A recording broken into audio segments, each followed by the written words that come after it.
few weeks ago, I talked to you about things you need to look for when you start a new business. We talked about sole proprietorships and partnerships and limited liability companies and corporations, things of that nature. What I want to mention to you today is something that people miss quite often, particularly if you intend to expand your business on not just a state level, but a national level, and that is what we call intellectual property. In other words, are you protecting the name of the business that you're starting legally?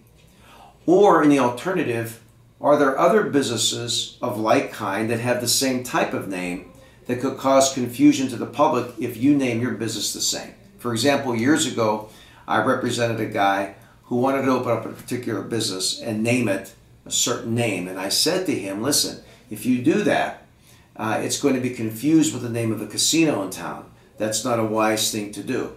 And of course, in many cases, sometimes clients don't listen. He did it anyway, and he was immediately sued the next day, and the federal court issued what we call an injunction, basically shutting his business down. So if you intend to start a new business, always determine the name and is it being used by somebody else, state-wise or otherwise. And also, if you're going to do a domain name, go on and search it right away so you can reserve the domain name with the understanding that you own that domain name. It's very important you investigate that issue.